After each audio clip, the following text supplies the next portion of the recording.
Utah has to make the college football playoff this year. It's not the last time they'll ever have the chance, but this is the best opportunity Utah will have to make the college football playoff. They should be, once all the odds come out, the betting favorites in the Big 12. They have the most experienced quarterback in the entire Big 12. They are supporting that quarterback by bringing in quality targets via the transfer portal, and Utah's defense is as reliable as death and taxes. Year in, year out. Kyle Whittingham, Utah defense. I don't care who they've lost. I don't care who they've added. That's going to be a team that plays defense every single season. So Utah went 8-4 in the regular season last year before a disappointing Las Vegas Bowl loss to Northwestern in which they put up just 7 points. They held the Wildcats to 14.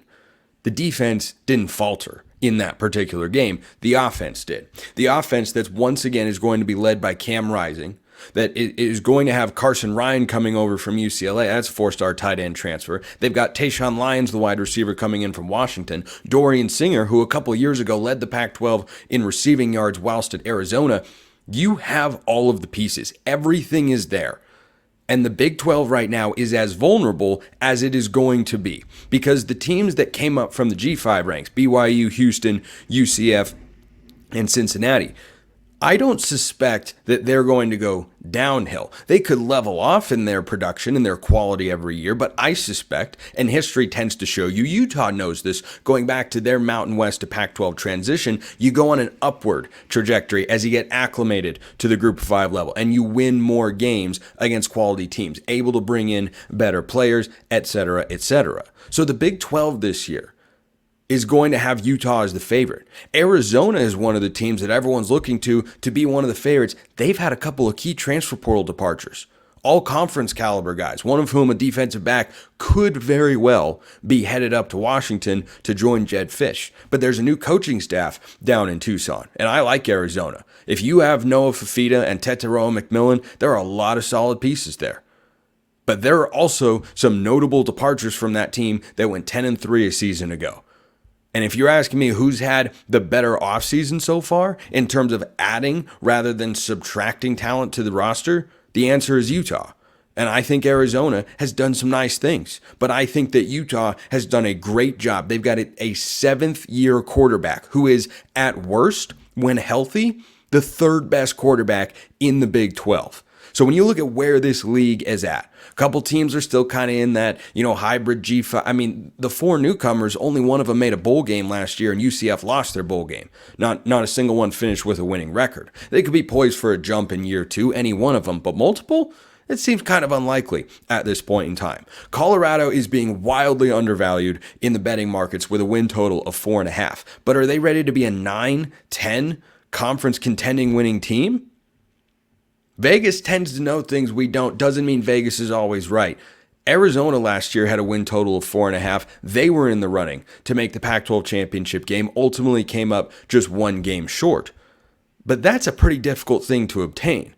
And I think Colorado's schedule is manageable, and they're an easy over 4.5. But do I think they're suddenly at Utah's level?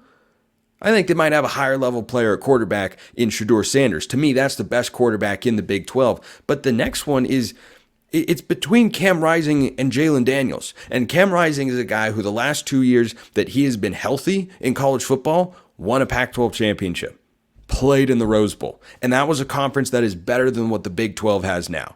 So when you look at the weapons they're bringing in, their consistency on defense, the continuity on the coaching staff, the veteran quarterback that they're going to have back there, this is the best chance Utah will have had to make the playoffs since they were 1 game away from probably doing so in 2019. And what happened in that game? They played Oregon in Santa Clara, the last Pac-12 championship played there. It was not a great environment. They moved it to Vegas, then the conference imploded, so why am I bringing it up? I don't know, it's nostalgic perhaps. They were 11-1 going into that game, and that is what Utah should be going into the Big 12 championship game. With where this conference is at, with where Utah is at, the personnel moves they've made, who they've got coming back, this is the best shot for Utah to get into the playoff. And I think this is probably a 1-bid league. I think if Utah gets there and is 11-1 and they lose to someone else in the Big 12 title game, I don't think it's a lock that they get left out. I do not think it is a lock. I think it's a real possibility that at 11-2, a Big 12 team could get left out over, I don't know, an 11-1 or a 10-2 Big 10 or SEC team. And you've got all the auto bids in there. I don't think the Big 12 is a two-bid league in 2024. I don't think you've got enough teams that are going to perform at a high level. They had count them, 0 teams from the current Big 12 that finished in the AP or college football playoff top 10 to end last season. That conference right now, of the 4 power leagues, which it legitimately is, it is a wildly high step above the Mountain West or the American Conference. I am not disagreeing with you there. I do not think it's a glorified G5 league, but it is clearly a notch below where the other leagues are. I think it's pretty close to the ACC. I think there's better depth in the middle and towards the bottom. But for Utah, their expectations should be sky high. These should be the highest expectations Utah fans have had for their team in quite a while. And they're going into a conference where the Holy War is now a part of their annual conference, or at least I'm fairly certain it is. If it's not, it certainly should be. But I'm pretty sure that matchup is going to be protected. And that game alone could be a place where Utah stumbles. It could, because it's a rivalry matchup, and that sort of stuff can happen there. But the Utes' opportunity is so great that it is not crazy to say for a team that has never made the college football playoff, that it is college football playoff or bust. You've got a 7th-year quarterback. Who was in the playoff a season ago? Jalen Milroe was in his 3rd year of college football, his 1st year starting. Michael Penix was in his 5th year of college football. They got by Oregon and Bo Nix, who was in his 5th year of college football. Quinn Ewers, J.J. McCarthy wasn't their first go-around either.